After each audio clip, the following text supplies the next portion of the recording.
What's up, everybody? Welcome back to the Peach Basement Show. It's me and Ramon today, and it is a very special and very solemn show today. As you all know, our Generalissimo, Stanley, has passed away.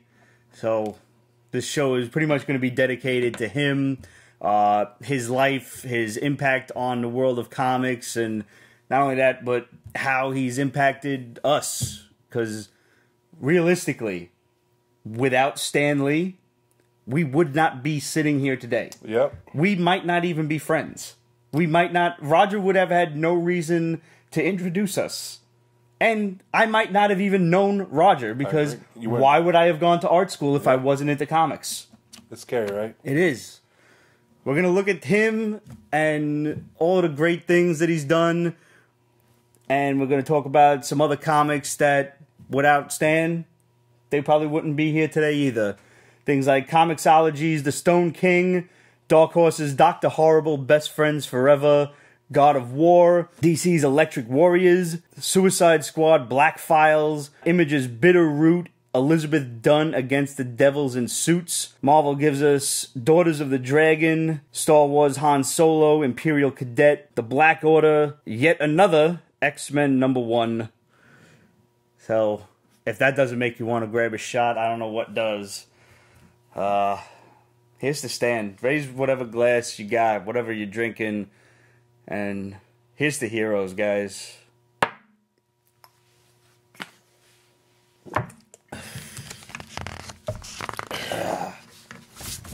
Yeah, like, really, Stanley is the reason I took my career choice. Like, I was into comics and stuff.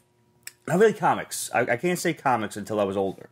Like, I wasn't the 5-year-old in the comic shop. You know, I was watching cartoons, though. And the thing I always remember hearing, before I even knew what the guy looked like, because, you know, we didn't have the internet back then in the early 80s, was during Spider-Man and His Amazing Friends and the Incredible Hulk cartoon, the Marvel Hour on Saturday morning, you would hear, "This is Stan Lee," and he would introduce, you know, Spider-Man, and, you know, they would narrate the episodes through the whole thing, and then right at the end, like, all right, you know, see you next week. This is Stan Lee saying, "Excelsior, true believers." And I remember that, and then later on, as I got into comics, and I remember seeing this card for the very first time, yes. Mr. Marvel, back in the Marvel Series 1. And this was kind of my introduction to who Stan Lee was. Yeah, I had no idea who, you know, what was going on here. And then you read the back, like, oh. And it's got 6 foot, 155 pounds, comics written, unaccountable, no prizes awarded, 547. Favorite sayings, Nuff said, true believer, face front, and Excelsior. First appearance in an actual Marvel comic was Fantastic Four #10, where they kind of took a little aside for that. I read that in a Marvel Masterworks up there that my grandmother bought me. Oh, that's awesome. And those were my first experiences actually reading stuff that Stan had written. Mm-hmm. You know, because obviously he wasn't writing after, you know, about the mid-'70s. He had guys on staff to do that now. Yeah.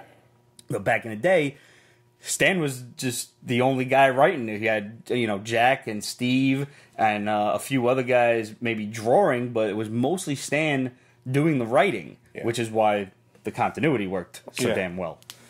But, you know, and as to hear Stan say it, he was really just trying to keep the lights on, you know? It was just... He succeeded. Yeah, he certainly did succeed. Like, think of all of the things that happened because of that. Like, how many people have jobs today because of the Marvel entertainment industry? The number that I would like to know, which is, I think, easier to understand than what you're asking for, is how much has his creations made?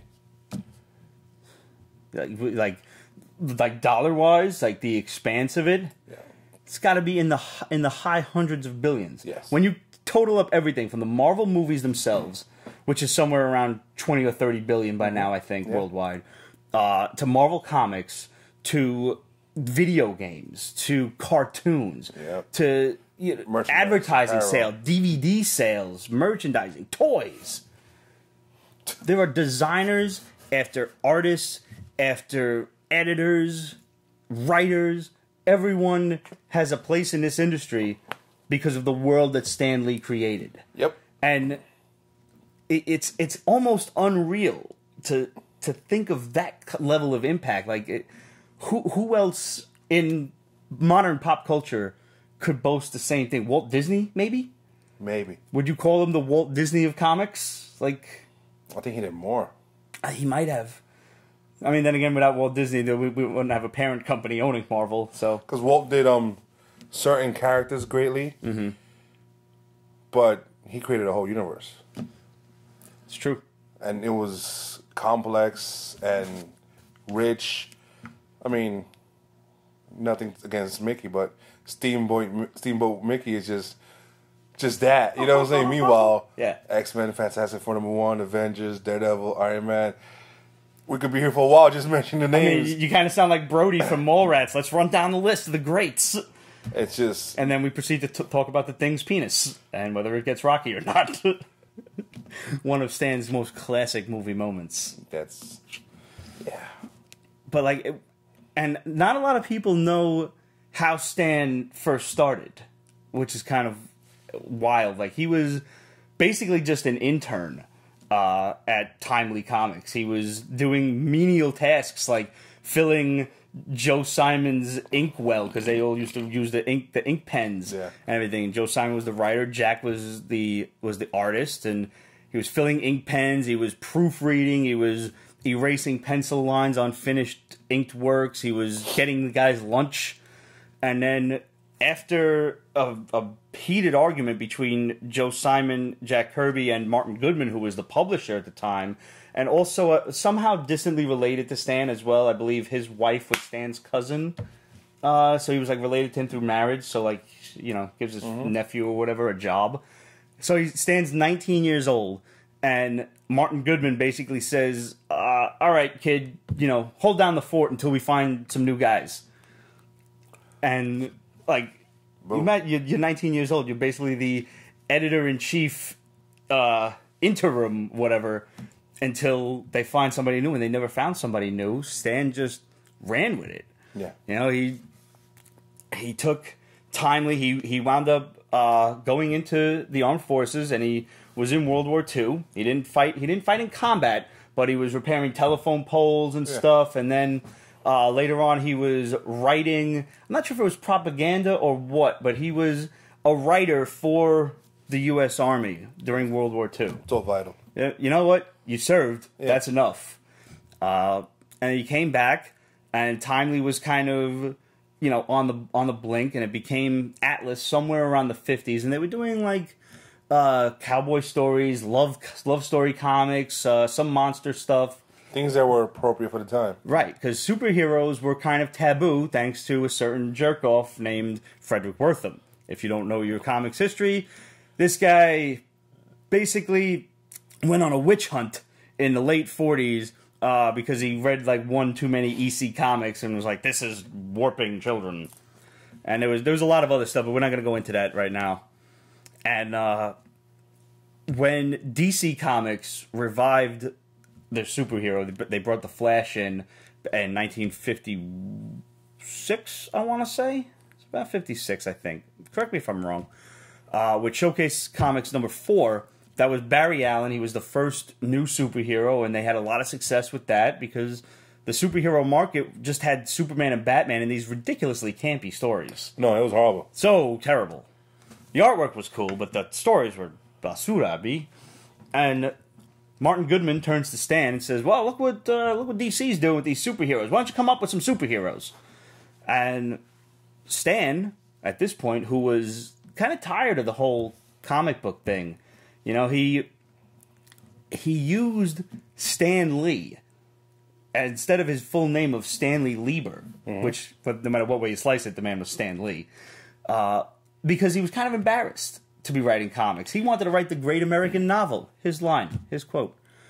And it turns out what he created was something far, far better than any other comic, any other novel that you could possibly write.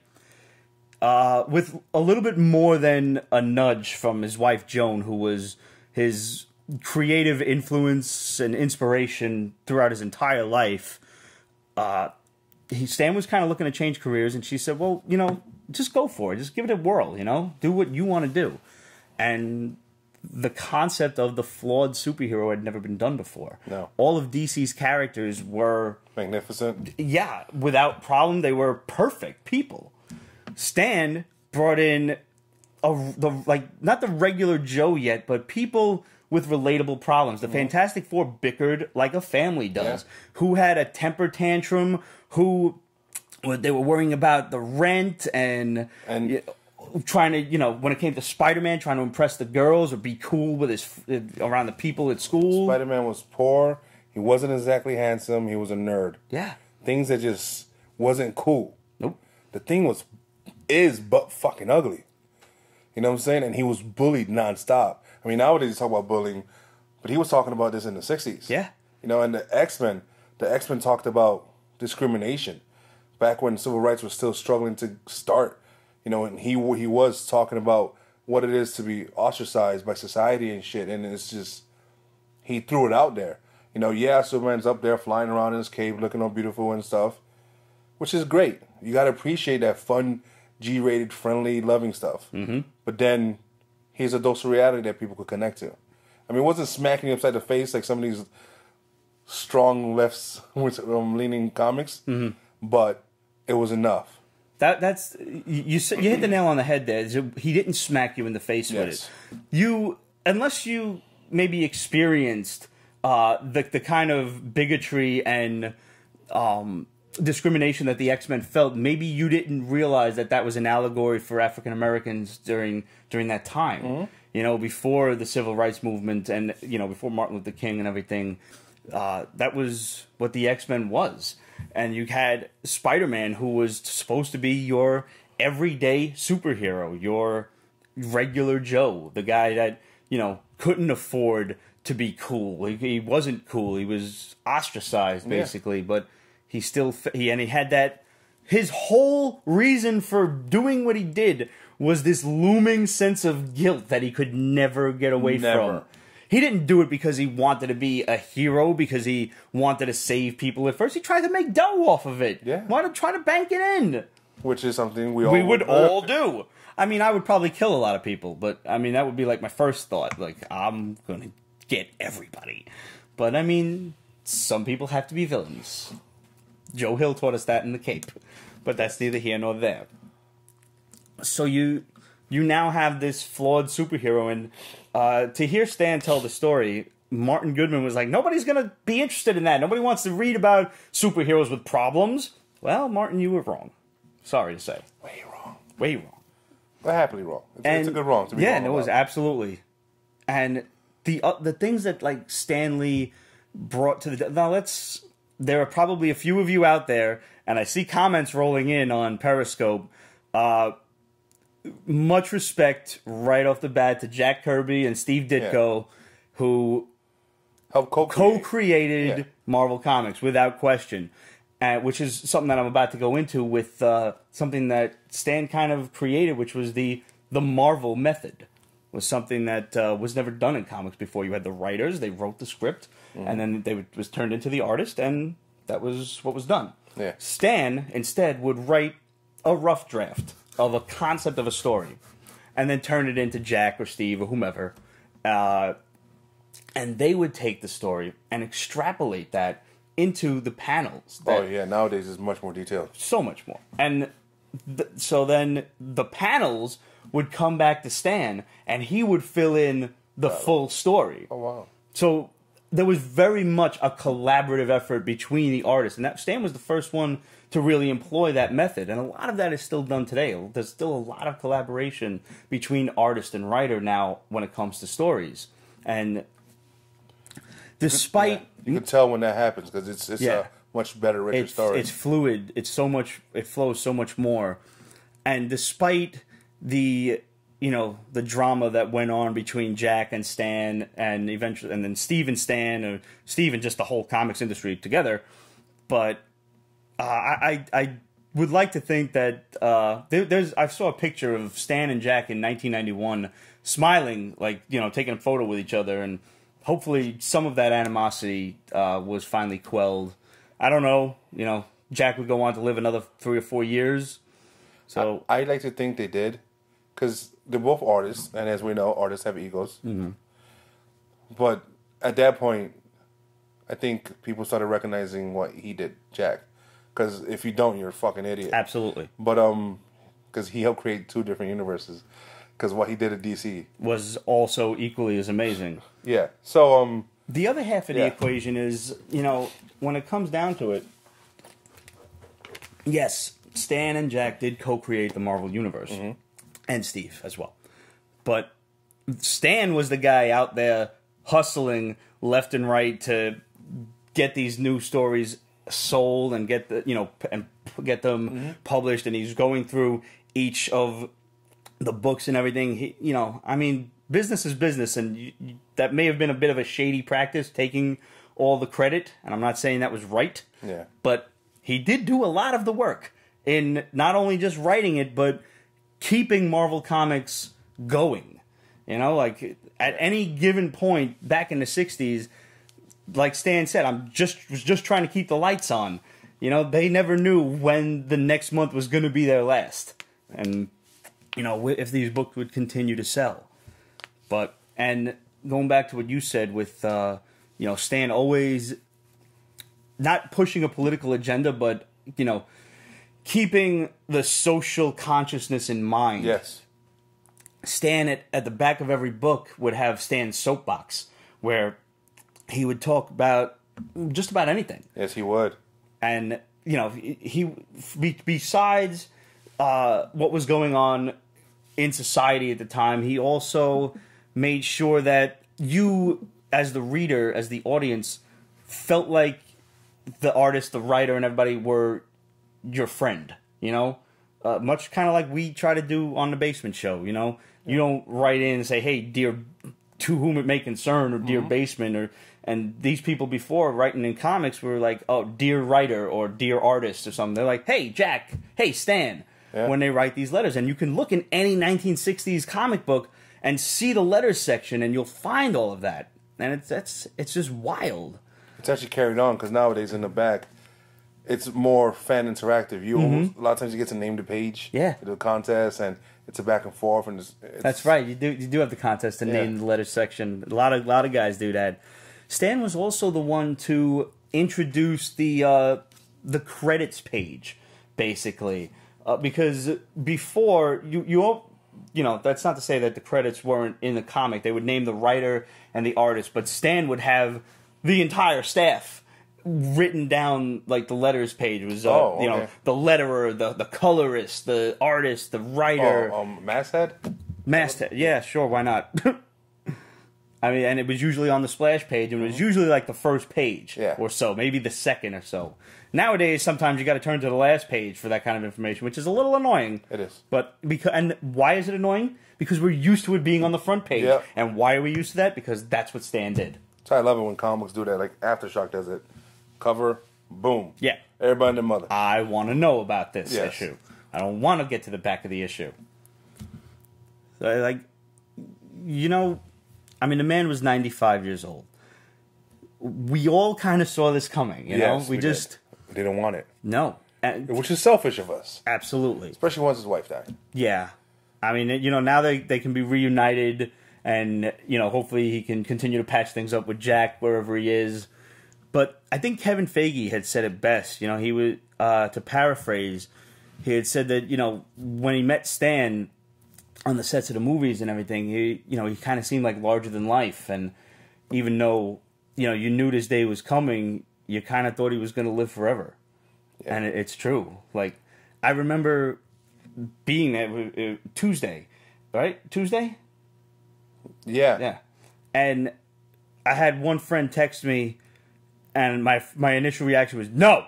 Just, no. Not now. Not, no. Yeah, I understand. You know? And... then, you know, the text started to kind of roll in, like 2 or more, and then I said, all right, let me look it up, because you never know. You know, the internet has killed people before. Yes. But when I saw, like, so many news stations, and the story was just breaking. Things were like 6 minutes ago, 2 minutes ago, just now, And I'm like, crap. Fuck, this one's for real.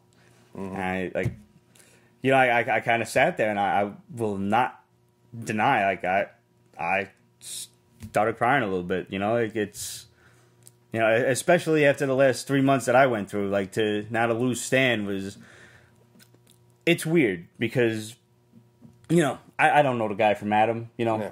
I chilled with him for an hour out of my entire life, and it was an hour well worth it. Trust me, it was a lot of fun. But I can't say that I know the guy. But the impact that he had on my life, it felt like an elderly neighbor passed away. You didn't know him too well. You didn't know too much about his life, but he was always cool with you, and he always helped you out. Yep. And now all of a sudden he's not there anymore. It was a very weird thing. And people all around my job were coming up to me like, "Yo, man, you okay?"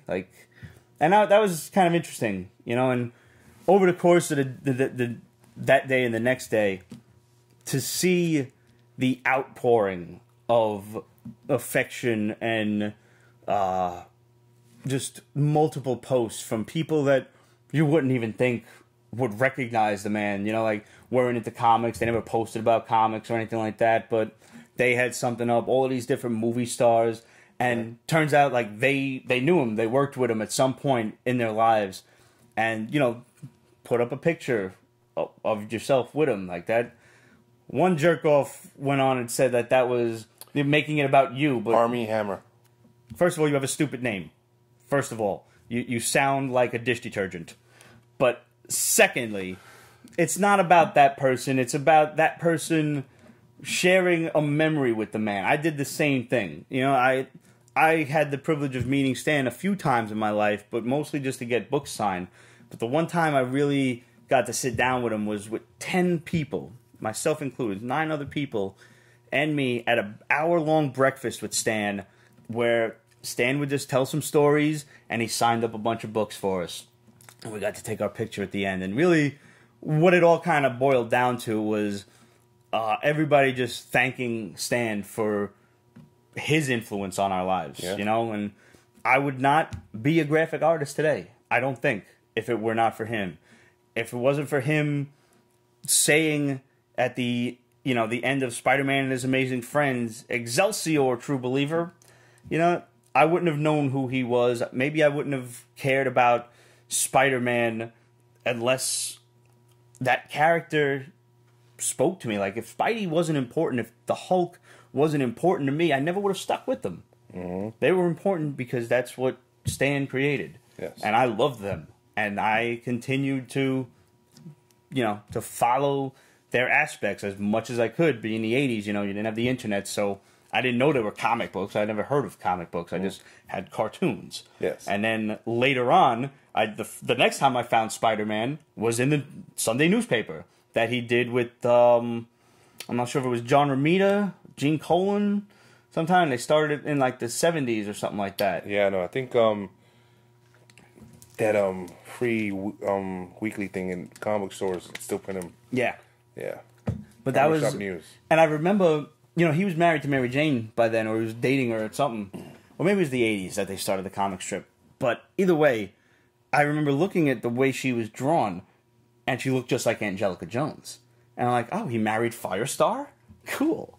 I had no idea. And then later on, the Marvel cards came out, and we started buying those. And hey, there's a local comic book shop. Let's go check this out. I was in 5th grade. Larimer Street, yeah. Yep. And my grandma was like, "Oh, you read comics now? Me and your Uncle Paul used to read them, and the rest, as they say, is history." She did wind up buying me my very first one, and while that was not a Marvel book, how many of us out there can honestly say their first book was a Marvel comic? The first book I ever bought myself with my own money was a Marvel comic book. It was G.I. Joe, but it was a Marvel comic. Mm-hmm. What about you? What was your first comic? My first comic was Detective Comics. My grandma bought it for me. You remember the first one you bought, though? No, but the one that changed it all for me was X-Men #1. Well, there you go. That would not have been possible. Nope.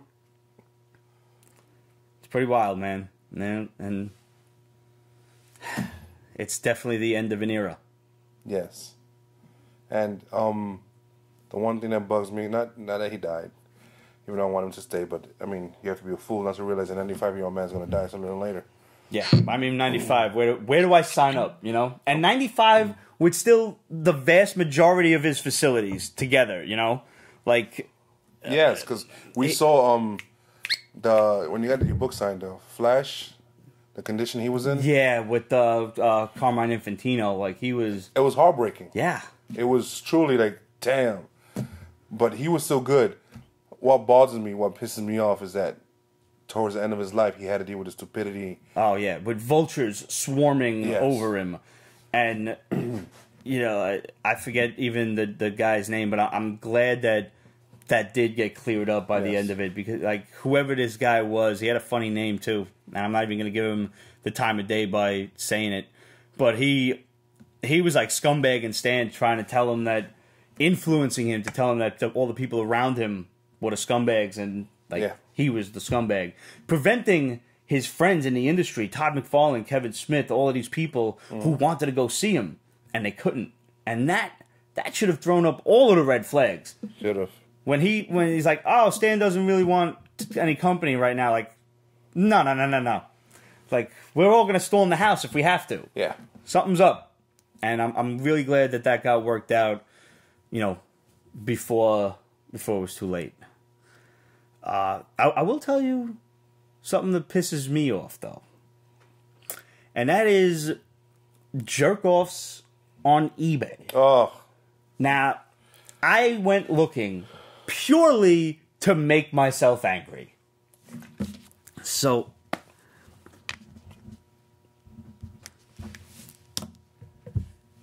I went to look at the sheer numbers of books, and I took the liberty of printing out a few. Oh, sweet Jesus, Pete's having a moment. Oh, yeah.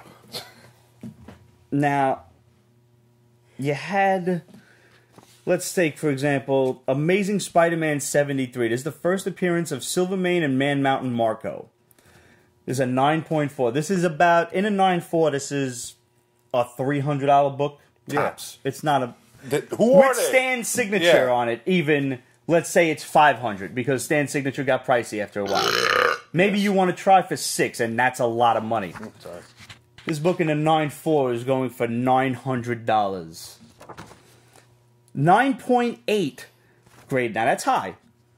Amazing Spider-Man 64, which is a throwaway issue, fighting the Vulture.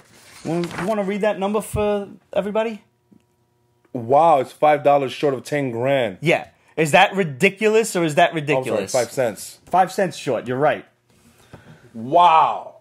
Jesus. Amazing Strange Tales 126, 7.0, $1,000. The first appearance of Dormammu. Here's a great one. Amazing Spider-Man 13, the first Mysterio. A 1.0. It's a rag, basically. Yes, thank you. It's a $200 book, tops. With Stan's signature, they want $1,000.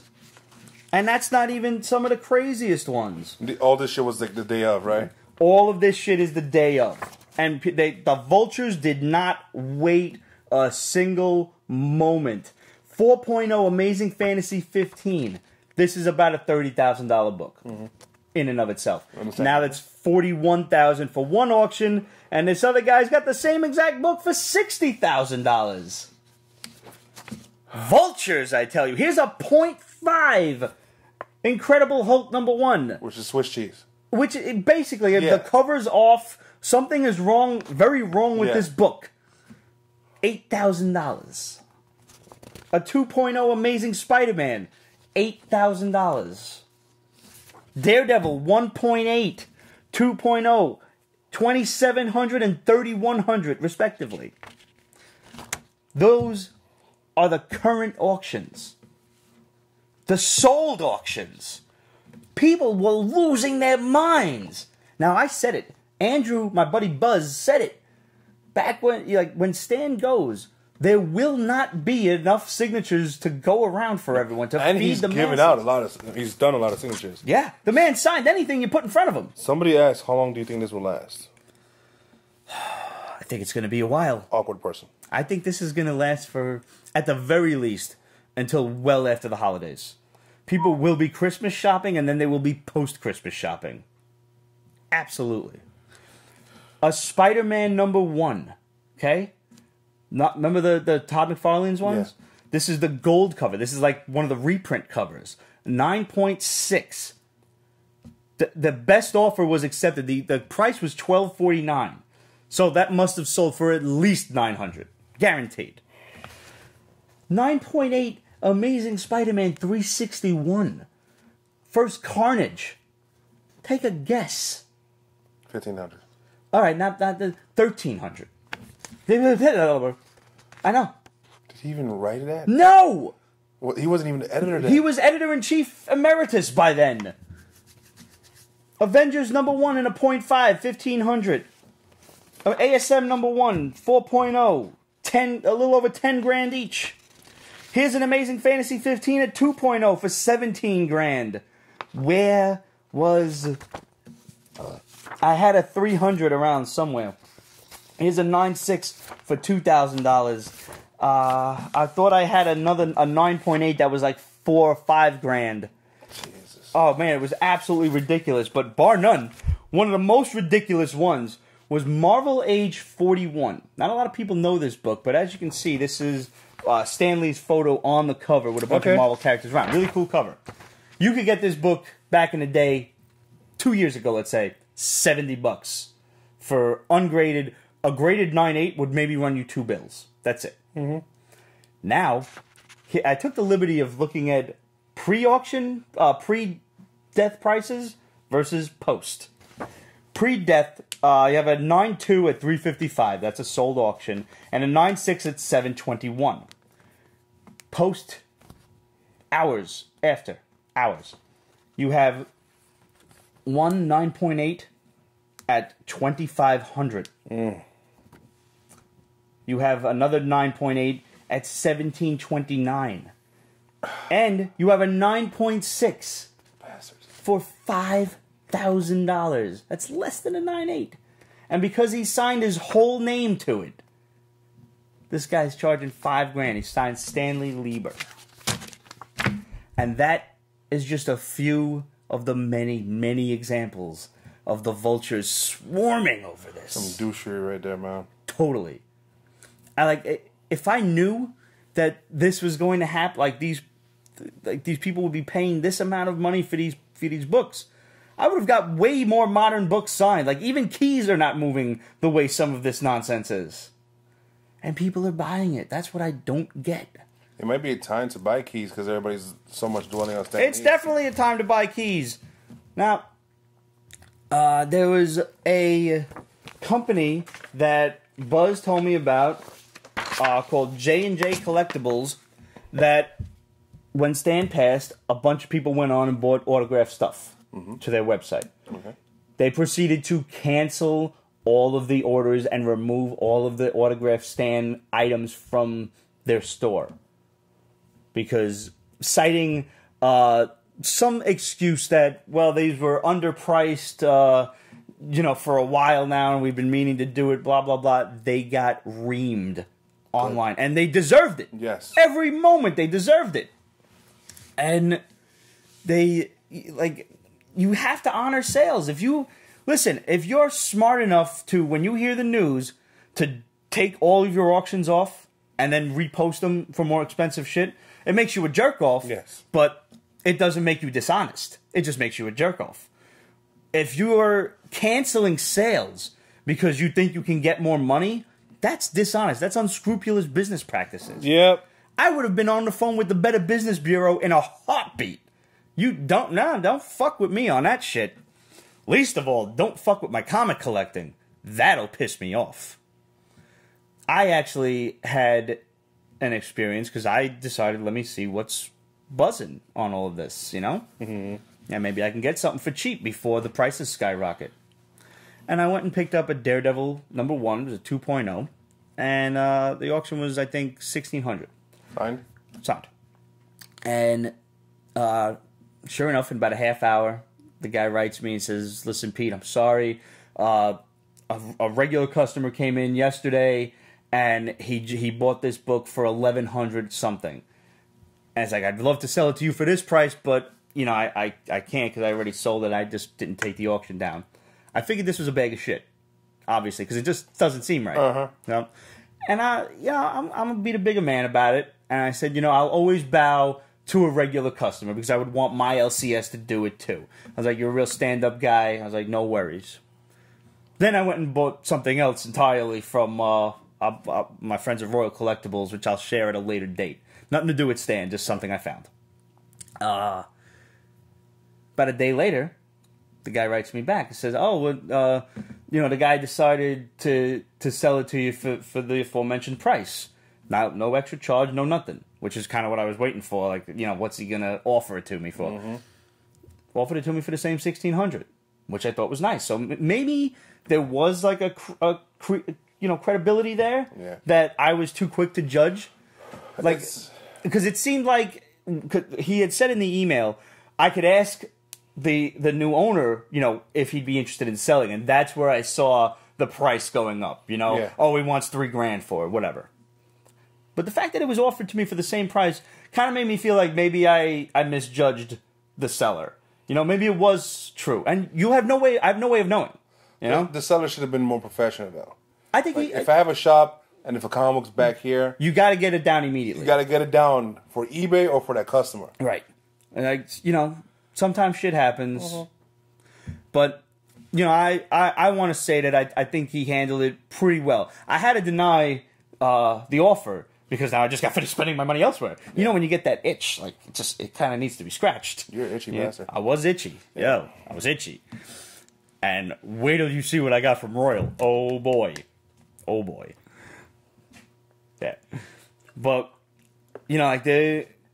if you're fortunate enough to have a Stan signature, by God, hoard it. I would say hoard it unless you're hard up for money.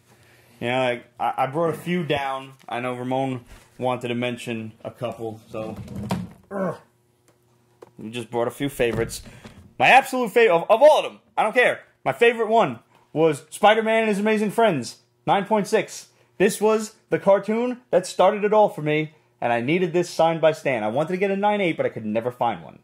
So, happy with a 9.6. It's pretty. It is. It's very nice. Oh, yeah. Hulk 1, signed by Stan and Jack. That's why it's got the red CBCS cover, because it's signed by Jack on the inside.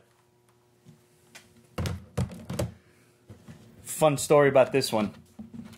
Fantastic Four 1. The reason it's a resto is because the staples are cleaned. So this way the rust wouldn't spread to the rest of the comic. Yeah. I know. But this was signed during that breakfast with Stan that was hosted by Desert Wind Comics. And Stan stopped. The book actually gave him pause, and he looked at it and he says, "Is this the original?" And I said, "Yeah, it is." And he said, "Wow, I remember when Jack was drawing this." Oh, that's awesome. And I was like, "Wow, that's really cool."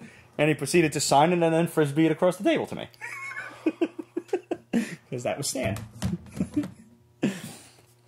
You wanted to do the honors for this one? Oh, X-Men #1.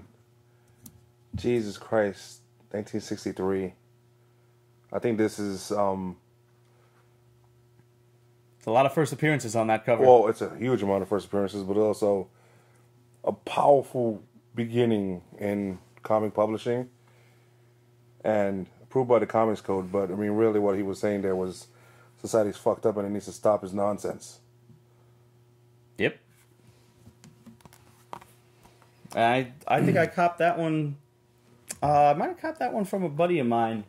I think I paid like $1,500 for it back in the day. This was... I'll wait. That was my claim to fame, was my AF-15. Bought 2 of them and sold 1. Wish I still had the other one, though. Oh, I'm sure you did. Shit. Yeah. Definitely wish I still had the other one. But the very first time I ever met Stan was before I even knew anything about graded books. And an ASM #1 that I bought when I was with my grandmother, and I got it signed. Me and Cheeseburger Pete were online at the Javits Center, and they only gave out 10 tickets to go and get an autograph from Stan. Or maybe it was 30. I don't know. It was always a small amount. It was very small, and we were like the first ones online. We were like maybe the 6th people in line. Nice. It was like 4 o'clock in the morning when we got to the Javits Center. Damn. Yeah, it was ridiculous. And this was really cool. One of my very first pictures with Stan. And he signed the book. You gave him a Pete's Basement shirt, right? I did, in fact, give him a Pete's Basement shirt. I did. I don't know if he ever wore it. He might have thrown it in his fireplace, for all I know. But yeah, I'm sure he has a pile of stuff he's been given. Absolutely. Absolutely. But, I mean, it was a great experience. There were several times that I met him to get the AF-15 signed. That line was in the middle of New York Comic-Con. It like, towards the back in one of the last long avenue aisles, and people were just lined up. Damn. And I believe we filmed him signing it, too. Oh, I think I remember that. They're like, oh man, it was absolutely wild. And I'm sure unscrupulous bastards will eventually have Stan's Daily News like obituary memorial signed by Stan Lee for sale because people are just scumbags. Yeah. But I had when I saw that in the Daily News, I had to go and pick it up. Absolutely did.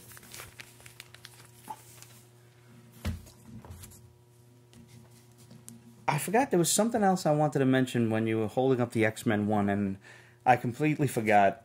It'll come to me at some point. I don't know when, but it will. But man, Stan will be sorely, sorely missed.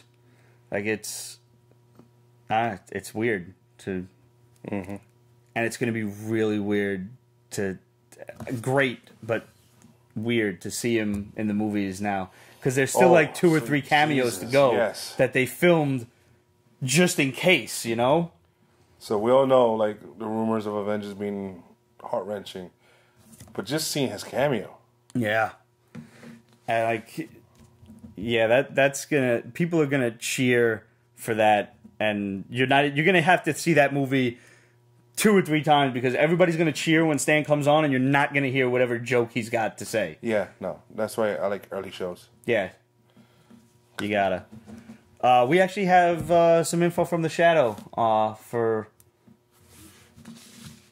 I did not print them out. Oh, we do. We do. Apparently, one of Stan's final cameos is a post-credit scene which leaves it open for Fox characters to be visually added in. That's got to be an Infinity War one. I don't know. Okay. No idea. Shadow's never too upfront when it comes to, vague rumors like that. They're fun, but... we also have Marvel MCU TV and film superheroes will meet one another on the Disney Plus channel. Well, it's about time. I agree. The AV4 teaser is tentatively scheduled to appear before Mary Poppins. Is this a reason to go see this movie? I don't think so. It's probably going to drop on the internet first. What's his name? The one with the fin. Yondu. If Yondu is somehow in Mary Poppins, that would be awesome. Other than that, I'm like, I got so many movies coming up, it's just not even funny. Apparently, Lady Sif will be in the Loki TV series for the Disney streaming channel. So maybe she survived, or we actually don't know where the time frame is on this. Maybe it's before everything. And they really should stop announcing shit because we all firmly believe Loki was dead. Yeah, so they're spoiling their own shit. Or it's going to be one big old flashback. It's just, and not so much a bomb because this one made the news sometime this week. But happy to report that Ghostbusters 3, the real Ghostbusters, is moving forward with co-writer Dan Aykroyd and the rest of the cast signed on to return, and hopefully they make Harold Ramis Egon a ghost of some kind. That'd be so awesome. Yeah, I think they need to do that. Yes. It has to happen. So. Absolutely said, wait, what? Yeah. I just hope they don't bring the women along. Oh, and like what IDW started doing? Mm-hmm. Well, I was kind of cool with that. I mean, I didn't read it, but it was a different universe. Mm-hmm. I'm afraid like the women. I don't know. I actually didn't read those either when they kind of left. I was enjoying the IDW Ghostbusters books, and I just didn't get into it. Yeah. No. When they started to do the crossovers and everything. Even though the Turtles one was good. That crossover was great, but they crossed over with the women's universe. Yeah. And I don't think it needed a different universe. I think they just could have trained them themselves and brought it together that way. I would have been much more amenable to it. Nah, they have their own stank. They need their own universe. All right. So let's talk some comics for a little bit. Comixology, The Stone King. You liked it, right? I really did. I did like this a lot. Yeah, I was thinking you just put it next to it. Okay. Oh, yeah, I could do that. Yeah. Okay. First of all, this is strictly digital. Yep. Second, it's freaking good. So basically, like, there's this town with a bunch of pickpockets that are being trained at like a little thieves guild and everything. There's levels. And the book starts off with this girl riding on top of a giant schnauzer dog. Yeah. I was like, what the hell is this? Yeah. I didn't even know if it was a girl. I didn't know it was a girl either until way later. Yeah. Yeah, like 3-4 pages in, they address her by a pronoun. I'm like, oh, okay. So there's this just rock giant walking around. He's made of all stone, and his head's kind of like sharp and pointy, so it looks like a crown. The Stone King. And she climbs up with a grappling hook onto this dude. Like, he's just walking around. Doesn't even notice her. No. And she's picking some moss off of his shoulder. Yes. And then she sees like something's glowing near where her grappling hook is, and she takes this big ruby. And he's like, oh, cool. Stuffs it in her bag. And then proceed, like, dude, like, scratched an itch. Like, oh, what's going on my shoulder? Boom! Smacks it. Like you would a mosquito or something. Barely got out alive. Yep. Yells to the dog, jumps on the dog jumps off, hits the cliff, and everybody lives. They go back to town. And apparently this moss has a lot of healing properties, and like it's very important to the prosperity of the people in this town. So this girl's trying to graduate from the Thieves Guild and become like, you know, a real thief, an adventurer or something. Yeah. And she's like, oh, you'll make a good, what was it, cat burglar? Yeah. Like, the granny that's in charge of it. And she's kind of a bitch. She's like, the little girl's like, oh, that's all? She's like, oh, well, you know, you're not that great. Like the granny's actually, I think, in a position where she doesn't want her to advance because she's making so much money off her. Absolutely. She definitely lowballed her for the gem. Yep. And then the guy's like, oh, are you kidding? This thing's great. And she gives him a dirty look. It's like, oh, no, you know, it's okay. You know, it's not really worth that much. Yeah. But then, late that night, as she's like kind of in this bit of an existential daydream and, you know, just kind of yammering on with her friend about, oh, I wanted to be an adventurer and go outside the city like a pirate or somebody. And I was like, I don't want to just graduate to a cat burglar. And it kind of made me think of like Final Fantasy where you can level up your class and whatnot. You know, I'm a nerd. Yeah. And all of a sudden the town's now like, boom, boom, something's going on. And you already know what's going on. Yeah. You know. And the girl's like, we have to get everyone out of the town. And you turn the page, big-ass splash page of the Stone King just blasting the walls of the town. Yup. He wants his jewel back. Yes, that's what I was thinking too. They haven't said it yet. It hasn't even alluded to it. But I'm thinking that jewel was extra. It was something that she shouldn't have grabbed. Yep. Like, he was okay with people picking the moss off of him. And they said that in the afterword. Like, the moss is very important. And he's been okay with that. But the jewel, there's something called the Red Curse. Yes. Or something. Which is horrible. It seems oh my God. But we don't know a lot about it. Yeah. It did look like the guy's leg was melting or something. Yeah, it did. Something was really messed up there. Yeah, like there was like slush and bone and then the rest of the leg. It was just gross. Yeah, I was trying to like look at it closely, like maybe his pants are just wet. No, that looks like his leg is melting off. Yes. Yeah, that's just something like right out of Hellraiser. Yeah, so obviously it's in his own different universe and not in modern times at all. And you know, you don't see the stone like rock people walking around? Like what? There's a lot of racist jokes I could say, but I won't. Wow, you'll have to share those with me later because even I don't know. So, anyways, it's really good. The art was good. It wasn't like fantastic, great, but it was good. And it was a fast read. Like it got you into it immediately. Yes, absolutely. Even though that dog gave you pause, like she's riding a giant schnauzer dog. Yes, I'm like, what? Dark Horse, we got Dr. Horrible, Best Friends Forever. please tell me you saw the movie. No, this is a movie? Oh man, dude. The book it's not as funny as the movie, but okay. Remember the writer's strike from several years ago? Yes. Okay. During that time, Joss Whedon, along with Nathan Fillion and NPH, decided to make a movie. And they made Dr.Horrible the musical. And it was Neil Patrick Harris as the supervillain, Dr. Horrible. The whole thing is singing. Nathan Fillion is the Hammer. And Jesus. He's like a douchey Superman. Yeah. Oh, man, but NPH just wants to like be his best friend, along with being a supervillain. You got to see the movie, man. I'm sure it must still be on Netflix. Okay. No, definitely. It's only 45 minutes, and it's so worth your time. This was funny. Yes, it is. And then the kind of sort of villainous, the hourglass, I'm like, she deserves that. Yeah, she does. It was like this. Okay, so now I really want to see the movie. You're going to love the movie. And it's 45 minutes well spent. All right. Absolutely. I didn't read God of War. Did you check this out? Yeah, it's him going hunting, but he's not going hunting for the sake of food or something like that. He's putting himself out there and then trying to control his inner rage. Okay. And something really backfires with like people turning into bears and stuff. But now, Dark Horse has had a history of writing comic books of video game characters. Yes. The Witcher, for example. Yes. Is this like on par with that? Because I never played the Witcher games, but I loved the comic book. Will I like this, having never played God of War? you love it. Yeah. There's runes and everything like that. And you can even decipher some of the runes. They use runes and they kind of modify them so you can actually read them. Mm-hmm. It's kind of weird and cute. I liked it. Like, my only experience with Kratos was when he appeared in Mortal Kombat that one time. It's a great, fun smash 'em up game. Cool. From what I played. I've been wanting to get it. There was that red PlayStation. What's the PlayStation out now? 4? Yeah. So there was a 3, I think, that came out. It was all red. Okay. Sexy. Yeah, sue me. Never had a chance to play God of War. I've seen it.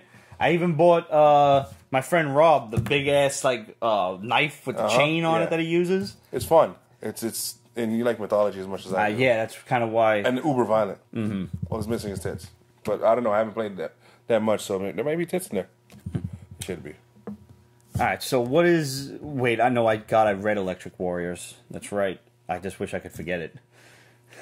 This was weird, boring, future story of.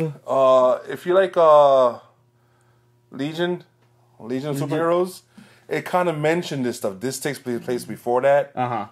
So it's this obviously Earth just finally getting back on its feet after being conquered by animals. It looks that way. Like the animals became much more sentient in like an animosity kind of way, but they're now humanoid. They're like Thundercats. Yes. You know, there's and humans are kind of being oppressed by the lion men and all of these other animals because, well, we probably really deserve it. Yeah. You know, in truth. But, yeah, and there's this one human who just kind of hates the whole concept of becoming an electric warrior, and it's like, first of all, that name sounds dumb. It is. It is horrible. It sounds like something you would see in a children's cartoon. Mm-hmm. That's for starters.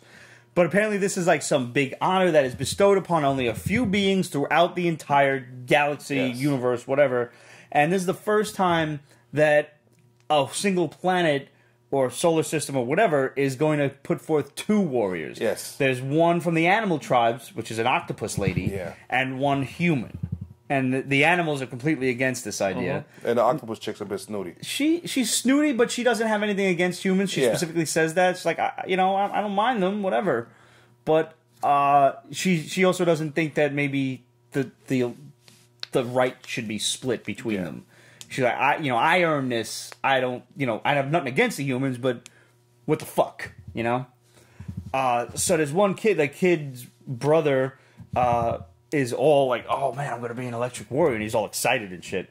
And the brother's trying to kind of dissuade him. And the mother's like, well, you're just, you're a jerk. You're useless. You're like the black sheep of the family. Let your brother do this. They're like, this is what he wants. This is what we all want. And spoiler alert, he tries once more to convince his brother to step down. And his brother's like, no, I really want to do this. And he's like, okay. Boom, knocks him out. Yes. And takes his place. Yep. Now, you would think if this energy was so... You were so worthy of it, how could he just step in? Yeah. I understand that you look like your brother. Yeah. And everybody thinks you're his brother. And they're only 11 months apart. Yeah. Irish twins, they call that. Yeah. I was like, Dad got right back in the saddle, didn't he? Yes, he did. Uh-huh. So, yeah, and for whatever reason, Firestorm is like, I don't know if he's the big bad or if he's... I don't know. He's going to turn out to be the big good guy or whatever. I'm not getting... I'm not the slightest bit interested. I'm not. No. And, you know, like... Did anybody out there actually like Electric Warriors? Let us know. I'm curious. Like, there's those books out there from New Gaiman that's coming out. Lucifer and the Dream. Right, yeah. All that. They're building a whole Sandman universe there, and I'm kind of... I'm a little apprehensive about that. I'm not getting that because it's just not for me, and I'm not trying to get into New Universe. This? No, just no. Yeah. I have enough trouble keeping track of the universes that I am following. And I mean, DC and Marvel aren't making it too easy for us. Did you read Suicide Squad Black Files? Yes. Was this as fun as the Batman one that you read? No, this is 2 stories. Uh-huh. And the first one is just Katana doing her thing, in which case she gets stuck in her own sword. Right. She gets stabbed with her own sword? Something like that. Somebody breaks out and switches place. Her soul gets stuck in the sword. Her body's still out there, though. And it gets inhabited by somebody from the sword. Okay, whatever, fine. Obviously, there's going to spin off somehow or something like that. And now there's Suicide Squad Black, which is Suicide Squad Magic. Like Justice League Dark. Yes. Uh-huh. Yeah. Was it necessary? Probably not. Does it make sense that Amanda Waller will have a Magic team? Yes. Is it something I want to see? No. Oh, see, I thought this was Suicide Squad Black Files, not Suicide Squad Black Files. I think it is Black Files, but it's just mentioning stories about them. Uh-huh. Yeah. Let's save Image. Since we're talking about DC, let's jump right over to Marvel. What is Daughters of the Dragon? Is this... it's a digital thing. Is this an Iron Fist thing? Oh, yeah, it's Colleen Wing, and Misty Knight. Okay. Yeah, Misty's an FBI agent, and Colleen Wing is just... They're basically trying to elevate Colleen's character because they're doing that in the Iron Fist TV show, and they're trying to justify it. Yeah. Because Finn Jones sucks, so now they're going to try to get, like, Jessica Henwick to be the Iron Fist. Yeah. Spoiler alert, if you didn't see Iron Fist, which you didn't miss too much, Jessica Henwick now has the Iron Fist. In this, it says in the first page, thank you, that she could channel her chi like him. Uh-huh. She doesn't do it in the book, though. No, she doesn't. I mean... so it's like... She has some weird samurai thing and all this stuff. And really, know your history. Samurais are really badass warriors. But at the same time, they're really, really overhyped. Like, okay, their weaponry and their skills at it were awesome. But they had no problems betraying you for the right price. And understand you, that price was usually a lot of rice. So, if you know your history, samurais, overrated. Just saying. So anyway, she's channeling her inner samurai, and at one point she shakes hand with a bad guy, and a samurai image shows up over her, and a demon image shows up over him, and there's a story there, and it's going to obviously continue. And Colleen is just... I just keep on thinking of the chick that played Colleen and how fine she is. She's hot. Yeah. Yeah. She didn't have her tits out in Game of Thrones, though. It's a shame. She was a Sand Snake. I'm thinking about Misty. Oh, Misty was really ridiculously hot. Yes, Simone Missick is just amazing. Forget about it. Yeah. Did you read the Infinity War shit? Warps? No, that was you. I'm just... See, when I go down the list in Midtown Comics, I go down the list and I click on the description. And if it's stupid as shit, I'm not going to get it. But my partner in crime here of 11 years, now he just throws it in the list. So I got to read it. Yeah. Did you read it? No. You see? No, but I didn't read it this time. I've learned. It only took me 11 years not to read some of the crap he decides to put up there. Yeah. Yeah, it was pretty crappy. I mean, the entire like Infinity War. There's just too many side stories. It's bad. It's so ridiculous. It's just stupid. Did you read the Star Wars one, the Han Solo shit? Yeah, I did. Okay. Did you see Han Solo? No, not yet. But I just got it from Netflix, so I'm gonna. Yes, I still get DVDs from Netflix, Which is because the selection is bigger. Yeah, it is, and it's not that much more expensive. Right. It's like another $2 to get 3 DVDs a month. Hello. Yeah. Anyways, I wasn't a big fan of the movie. Okay. I know Kratos probably gonna kill me. It was too compressed. They did so much in so little time, and on top of that, they added another love interest, which is played by Khaleesi, who will forever be known as Khaleesi. Yes, she will. And I'm like, it's not a bad typecasting. introducing her as a love interest to Han Solo diminishes Princess Leia. Mm-hmm. Because then you start comparing it to, and who would you rather? Right. Who would you rather, people? Uh-huh. And then, all right, so she was also the first love. So, like, okay, she's hotter and she's the first love. So it's like, I would have liked Han Solo to have gotten his own, like, Netflix type of show. With this kid? With the kid? I don't know. He was a little extra. Because Han Solo is known to be this rebel and this badass. Understand that he didn't have that many rebel badass moments in the 6 movies, 7, 8, 9, a billion of them he's been in. He wasn't that much of a sarcastic badass, except when he told her back, "I know." Yeah. That's like infamous, yo. I use that. That and Greedo shooting him shooting Greedo first. Yes, see, that solidified it. Those two things. Here, he's doing a lot, and it's like, dude, slow down. So he was like trying to make sure he didn't get friend zoned. Like there was this. He was like acting stupid. He was trying to be like this. He was like a kid overcompensating, trying to be cool, that's and what I'm saying, and a badass, and trying to be impressive and shit. Didn't work. I would have liked a slow progression thing, and this is showing the time when he got recruited by the Empire. Which, I like that. It's going to show us what happened to him, how he learned from it. Hopefully, mind you, in the movie, it's like maybe 20, 30 minutes and off and on. So. That's how I felt about it. So the book was good though? Like I like the book. Okay. But I like the Star Wars books. You are enjoying like all of the Star Wars books. I'm enjoying most of them. Darth Vader is so sexy. The Darth Vader one is amazing. This is volume 2 now. Yes. Like, and they've gone farther than they did with volume 1, I think, by now. Or maybe they're right around the same number, 25? I don't know about the number. They've done so much. It's crazy. It's nice to see more of Vader's backstory that you never got from any of the movies. Yes. You got when he was a kid, and when he turned, and then you had him and Luke. There was nothing in between. Yeah. Which is presumably you've got 20 years of material that you could possibly write. Yes. So, yeah. Like, just fucking sow those crops, Marvel. Have you read them all? I'm behind, but I am reading them. Did you get up to the part where he gets his first red lightsaber? You told me about that. That was a while ago. Yes. Yeah. Anyways.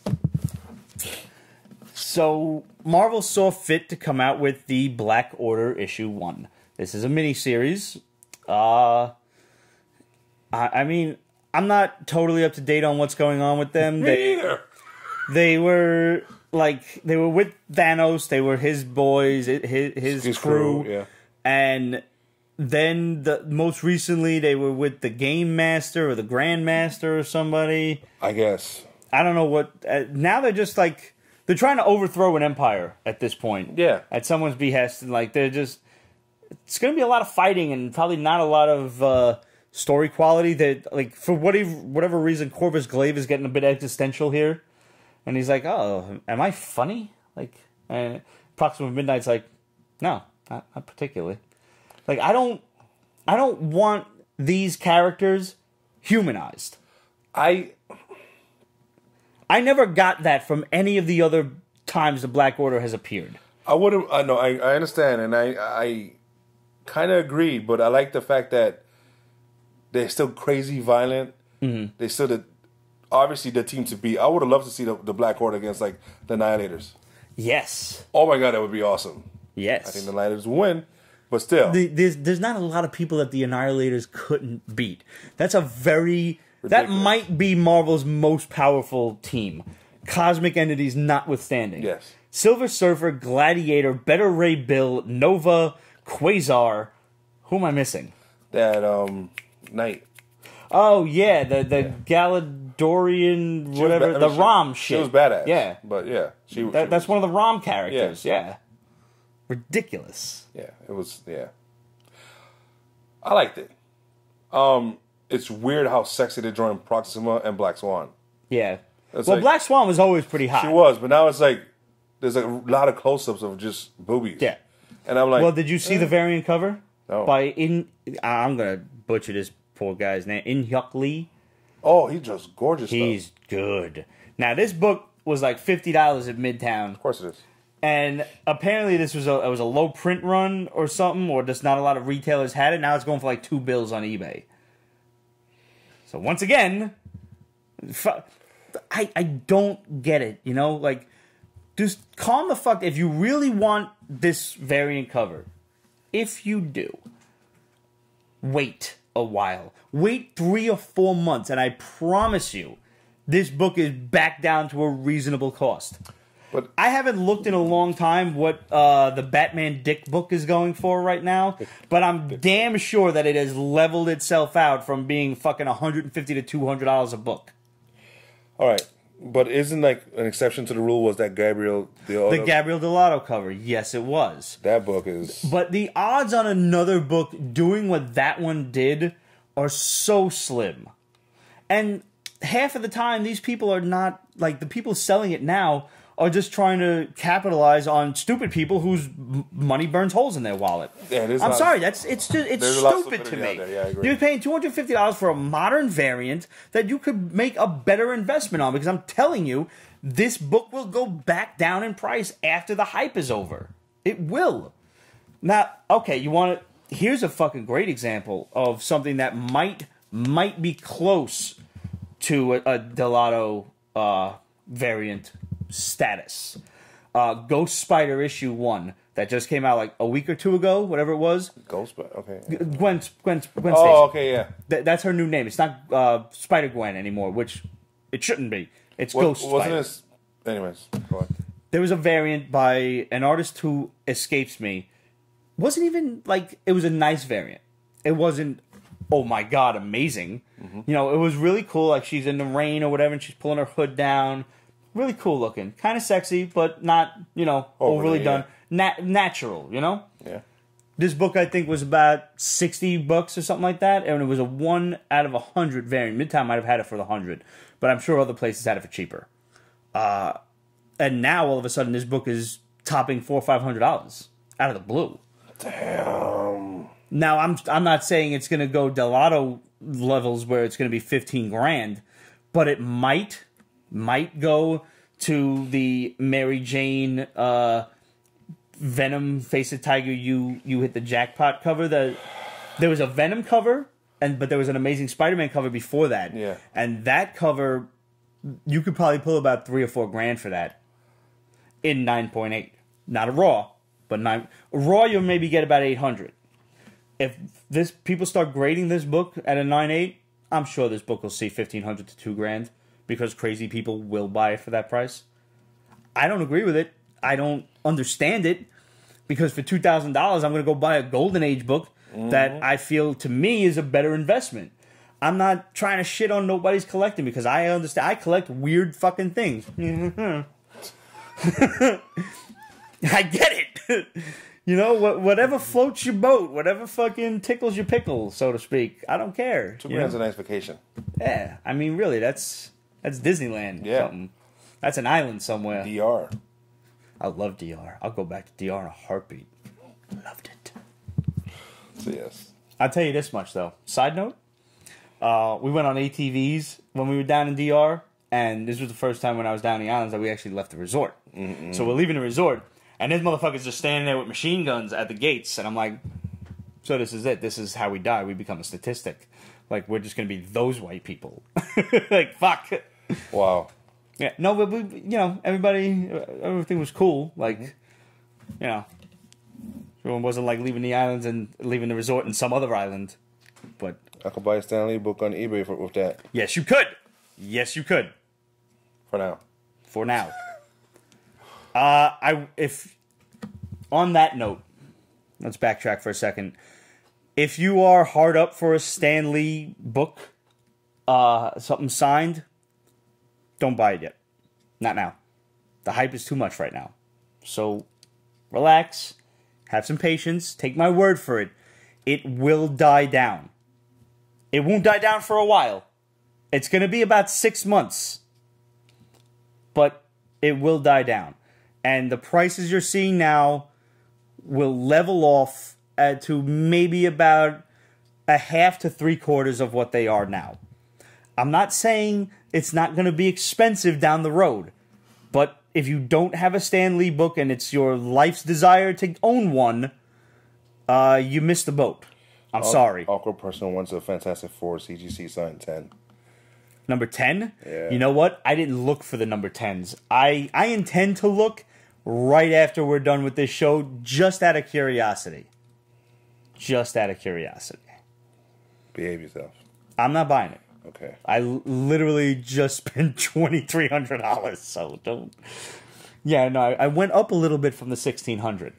I did. But it was... A little bit. It was so worth it. So worth it. One of my favorite local comic shops just got in a bunch of Golden Age books. So when I saw some shit on the Instagrams, and I was like, yo.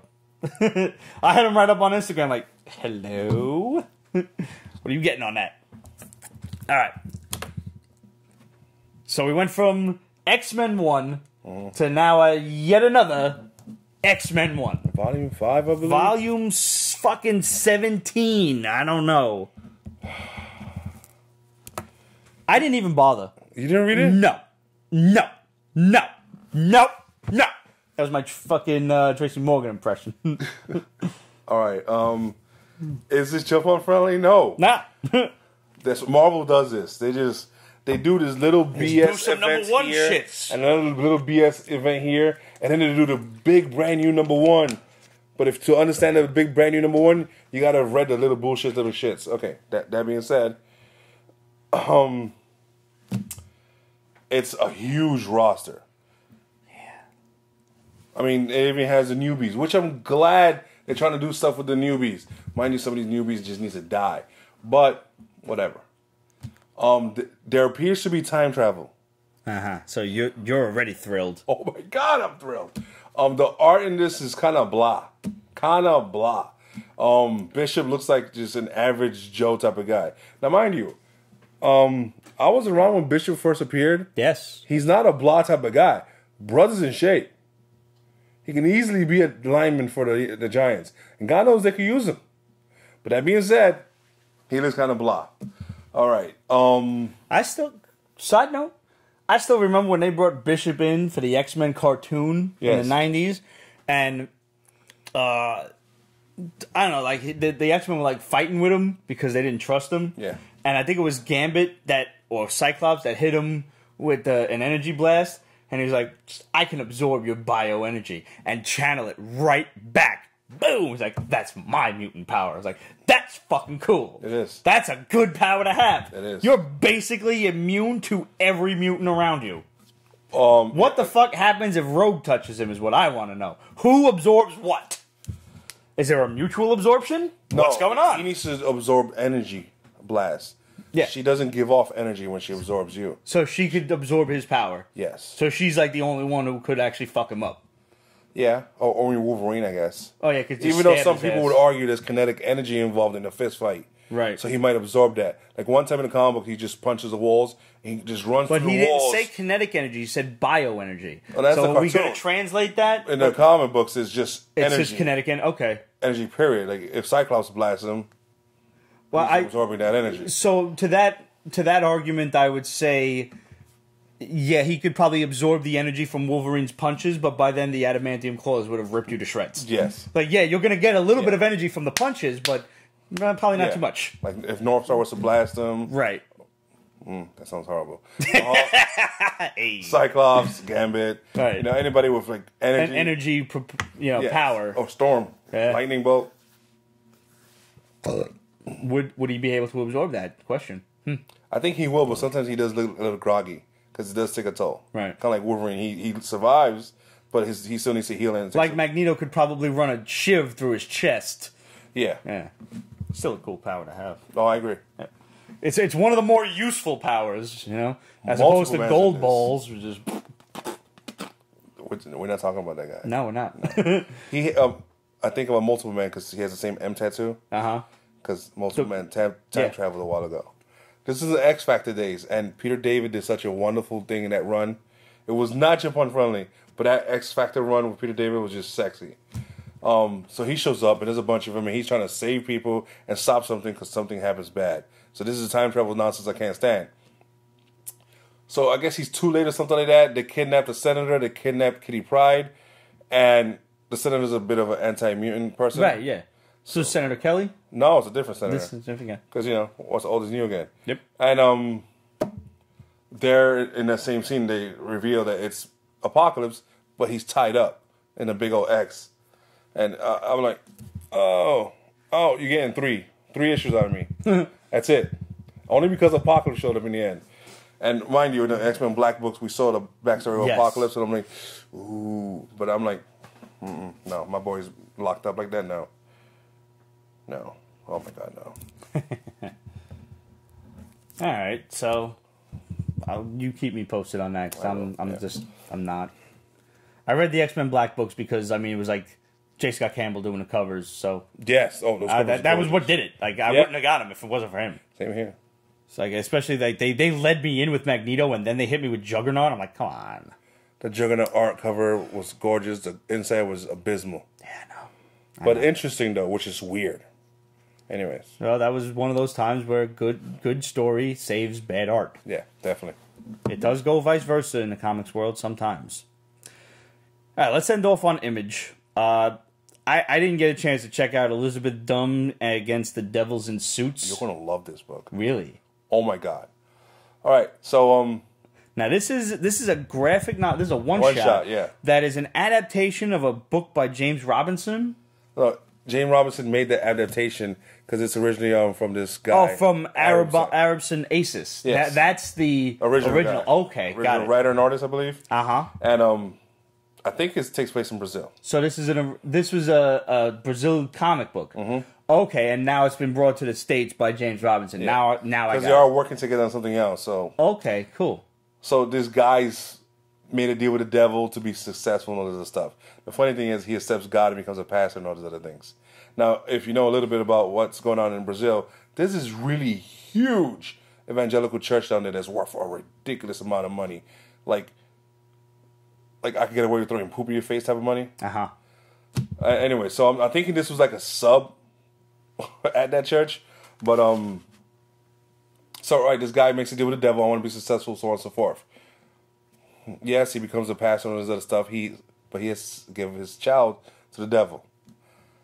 He had two children, a boy and a girl. First a boy, then a girl. And then his wife had issues, so she couldn't have no more kids. So he's like, I don't want to give my son because, machismo. Yeah, sure. And, heir to the throne and all. Yeah. So he makes a deal with the devil, like, look, I'll give you my daughter instead. The devil's like, your son's first and you really want him. I kind of really want him too now. Yeah. So the devil, it was like, well, my daughter is such a bad girl that they say not even the devil could tame her. Once the devil heard that, he's like, oh, really? Uh-huh. So he's like, okay. He sends a demon after her. It turns out the mother was preparing this girl for that. Sending her away to boarding school where they taught her how to say real names of devils and how to recognize certain demons by their smells and stuff like that. Uh-huh. It was really good. Yeah, this does sound like it's up my alley. And I'm not going to spoil the ending, but let me find this one. It's good. All right. It really is. It's like, oh my God, I want more. This character needs to be going. And it's a one-shot, so it is a one-shot. It ends. That's music to my ears in this day and age. It's really good. All right. It's like the Pro. Ooh, okay. It's so contained and right there, but you can get some more out of it. Yeah. But they didn't choose to do that, and I respect that. All right. Pro was really good. And was that Grant Morrison? I don't know. I don't remember who wrote that. I hope not. But, I mean, we've already discussed, like, Grant Morrison is great when he's not writing mainstream. Yeah. So, It could very well be. All right. Last on the list is Bitter Root. I enjoyed this. I did too. So now, this is like set in 1920s New York in Harlem. Now this is like, African Americans are free people, but also still quite hated, left and right. Yes. Now you have this one family who are demon hunters, basically. Jinwoo? Yes, which I Googled and I didn't find nothing. I found some League of Legends player title. I'm like, I'm not going through this now. And these creatures possess regular people, and it's up to this family to inject them with this like herbal substance that basically frees them of the demonic control. Yes. First they gotta wrestle the son of a bitch down to get the injection in them. Yes. And basically knock them out. So they're like training new family members, and this one young cousin is like kind of a spaz about the whole thing. Say the least. Yeah. And like I like the other guy, like he's just sitting there like with these mad big ass words. Dude, I opened up my app. Yes, yeah. I was like, wait, what did he just say? There's like 6 words in there that I had no idea about. Easily. If a teacher ever says kids don't learn that from comic books, pull up this issue. Bullshit, really. These words are like seriously, like SAT words. SAT words is the best description of it.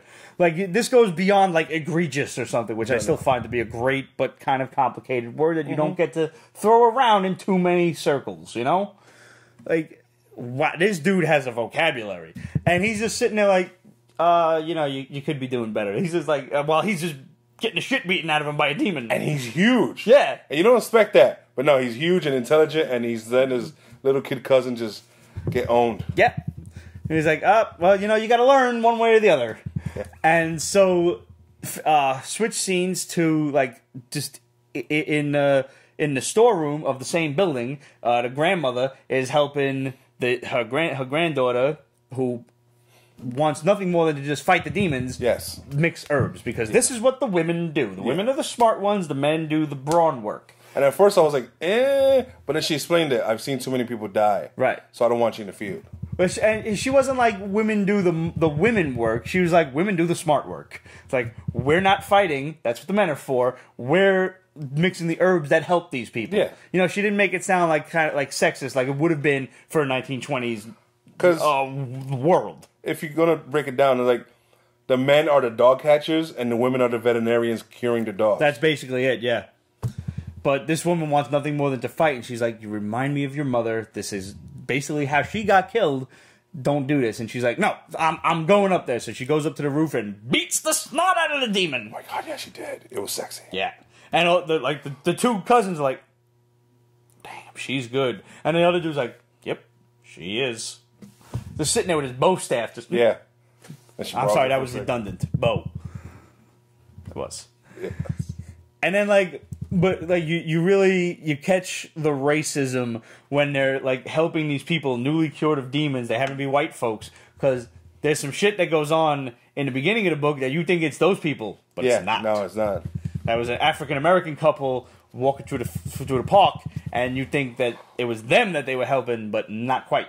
Mm-hmm. So now these 2 cops, who one of them's looking for trouble, one of them's just calm down.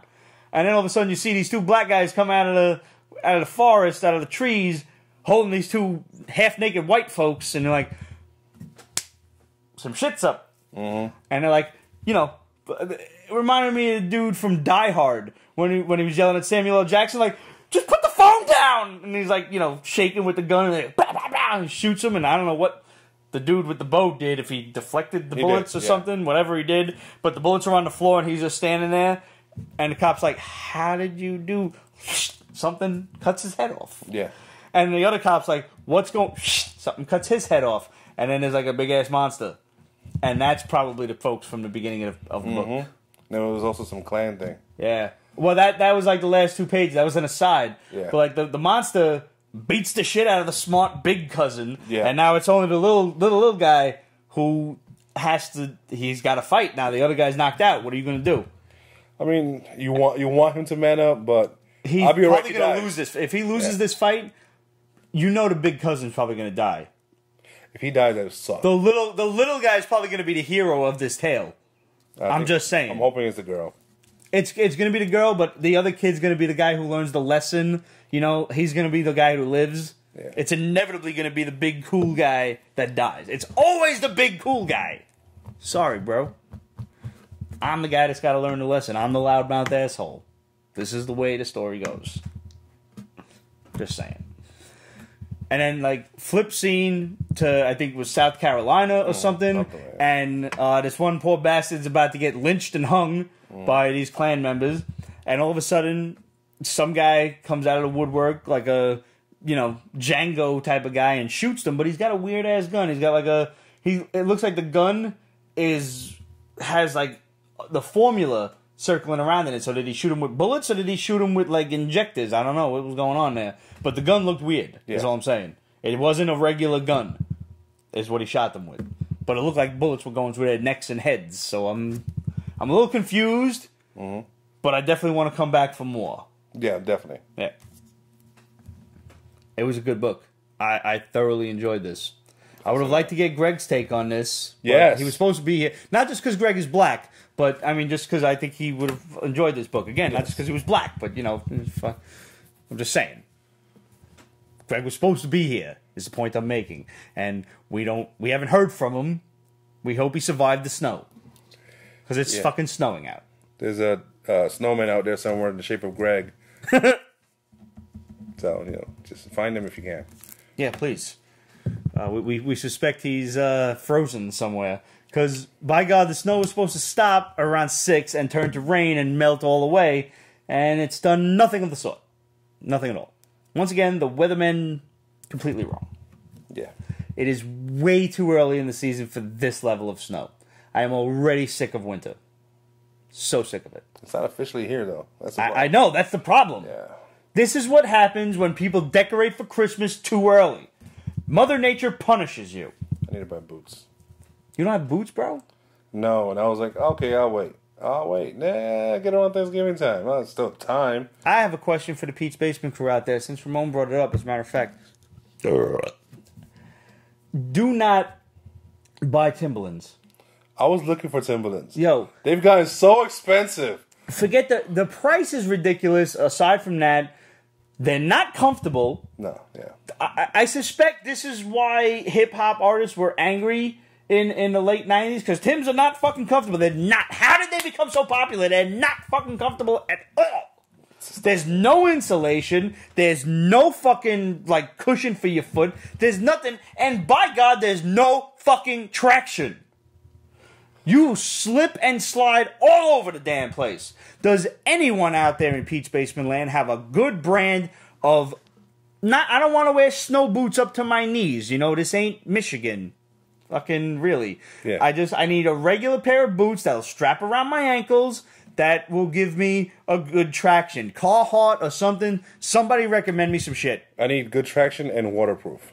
No, you gotta be waterproof. I like walking through puddles. I'm not going to be all like, I bought boots and like, puddle. No, man up, walk through the puddle. I thought waterproof would go without saying, but yeah, waterproof, Yeah, absolutely. No. A lot of these foo-foo boots nowadays. Oh, yeah. And God forbid anybody say Uggs. If you say Uggs, somebody did say Uggs. Oh, boo! David put out the wears them and never hurts his feet. Listen, I'm not denying they look comfortable. Tim's don't hurt your feet. Vegetable Tube said Uggs. Vegetable Tube, you comedian here. Somebody said Nike boots. Nike boots, interesting. But I don't want to go to Nike fucking sneakers are like $200. I don't want to go spend $500 on boots. Yeah. That might fall apart on me in a year and a half because I always got to replace my Nikes. And I'm a Monarchs kind of guy. I don't go spending fucking $200 on sneakers. $30, $50 the most. Maybe Columbia. Maybe.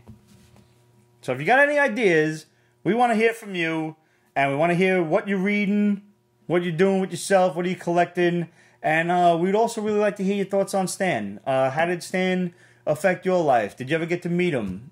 We really want to know. Hit us up. Questions@Pete'sBasement.com, Facebook.com/Pete'sBasement, and of course, remember that our homegirl Lizart has 3 contests going on. Cute cups, yo. Awesome little cups. There's like the the Dragon Glass shot glasses. There's, I think, a Star Wars thing. And there's some Disneyana stuff. All you got to do is repost the picture. And as many times as you do, that's how many entries you get into the contest. Very simple. Go on at Leezart, LEEZ_art at Instagram. Repost the shit all over social media. And just good luck to you. And last but not least, if you go on www.represent/store/Pete's Basement, we got some great shirts up. We got the regular Pete's Basement shirt, the Pete's Basement summer colors, because I'm just not ready for winter, so summer colors are still there. The Pete's Basement tank top, because maybe you want to hang out in the house with the heat blasting like I like to. Get the tank tops.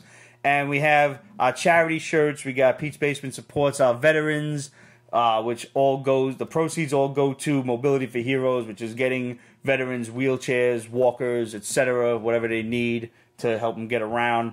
We have Pete's Basement supports Project Harmony, which is a charity out of Harlem that takes abandoned lots and turns them into parks for the community. Nice. And finally, we have Pete's Basement supports Ovarian Health Awareness, and 100% of the proceeds go to the OCRFA.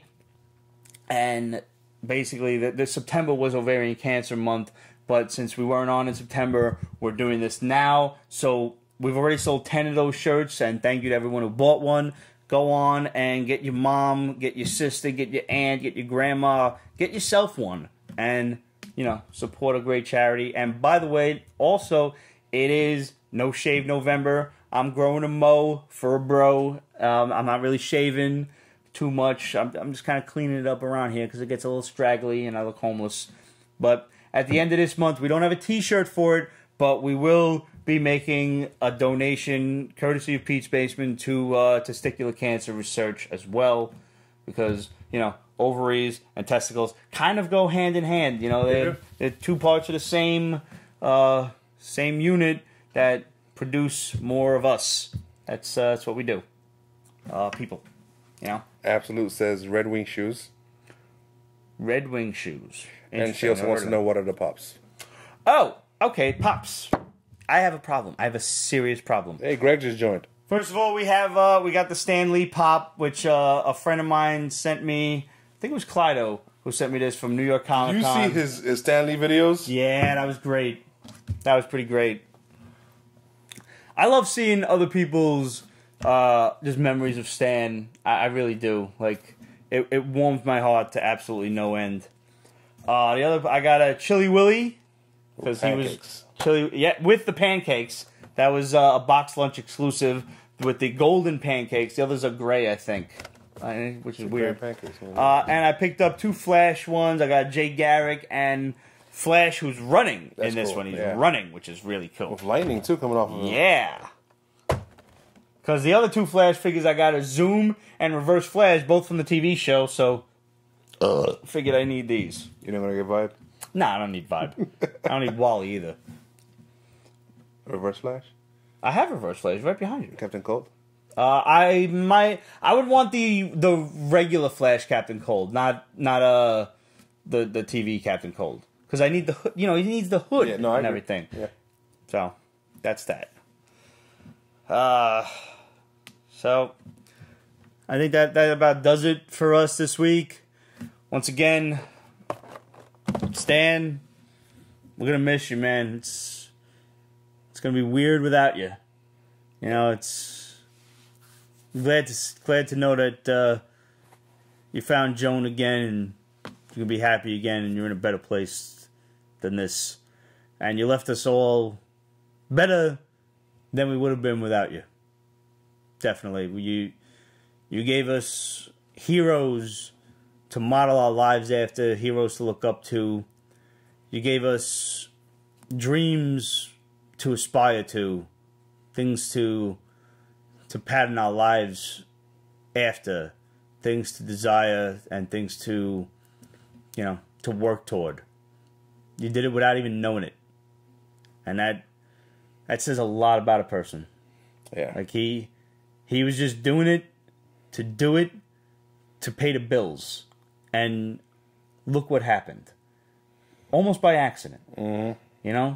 by happenstance, and it kind of gives a little bit of a humbling feeling to know that you might be able to pull off the same thing if you just, you know, you gotta hustle, you gotta do it, and good luck to us all. Stan, wherever you are, this is Pete's Basement saying, Excelsior, true believer. You made true believers of us all. Thank you.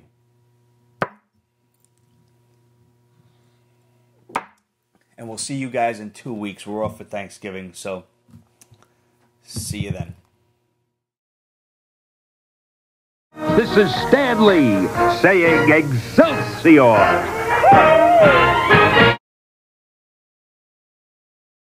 Pete's Basement is copyrighted 2018. Ripped Productions. All rights reserved, so go fuck yourself.